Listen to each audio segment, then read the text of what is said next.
broadly for endo anchors, you can broadly divide them into prophylactic and treatment-wise. For prophylaxis, we tend to use it for hostile anatomy, where you overcome concerns for implant instability, difficult landing zone. In normal anatomy, you can use it to mitigate the risk of reintervention.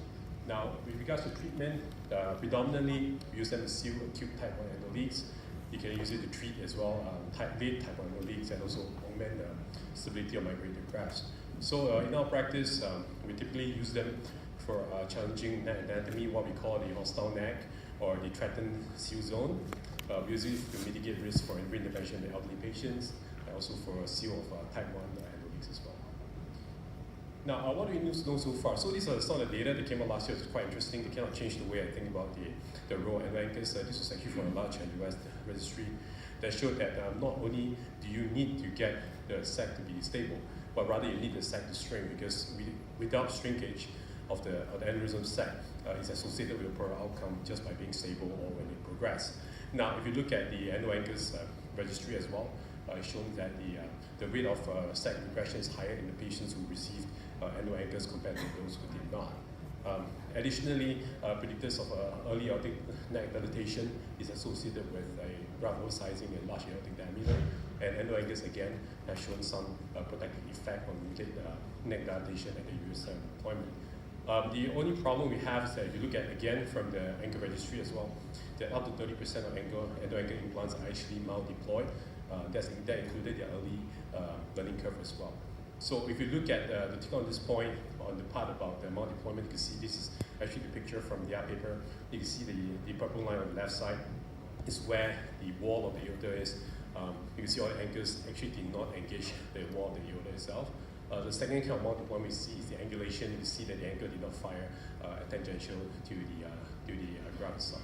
So this is one of the first cases that we did not follow the rules of the way to deploy. You can see again on the CT scan, again, make it up for you, you can see the red line is where the aortic wall is. Again, you can see the anchors actually not touching the wall itself. So this is when you do not follow angulation, you do not get good contact, the anchors actually does nothing for you. Again, if you look at this other anchor here, you also they deployed not tangential to the graft material itself. Again, this is also described as a form of mal-deployment also. So the lesson is you have bad angulation, you have bad deployment, it doesn't do anything, and expected in this case, you do not seal the endo itself. So we learned very early on that the angle does matter. You can see that this is on the left side, is a bad angulation where you can see all the proximal markers looking on faster to you. Sometimes you really have to rotate quite cranial to get them almost in line before you even decide where to place the ankle. Again, you really need to have the applicator really have the marker looking like this before you fire it in. Otherwise, it's again not tangential to where you think it's going to be on the graft material itself. How about counter pressure? This is something that we also learned very early on in our experience as well. For good deployment, you can see that this anchor deployment, the anchor is trying to push forward into the graft. It results in pushing the applicator backwards. And you really have to have some form of contact on the opposing wall. So the contact, what we call counter pressure, is very important, such that you can really push the ankle forward and not kick back onto the applicator itself. So we really need to get this opposing contact, otherwise you have problems with getting a very good deployment. So you can see that this is a typical way we see it. There's a counter pressure on the opposite wall. Sometimes the neck is very large and the graft is very large. You have no counter traction here. You can counter pressure against the flow divider itself, so you can use that as well. Sometimes the necks are very angulated. You can see that this is something we call sky firing, whereby the counter pressure is just against your hand, just pushing upwards and vertically on top. So you really need to apply the counter pressure. Now, if you do not apply counter pressure, one of the worst things you can see here right now, so in the circle, you can see that this is actually anchor being fired, and it actually lost within the applicator itself. It has a risk of embolization. Here you can see that it's just floating freely simply because there's no counter pressure and the anchor was allowed to be fired.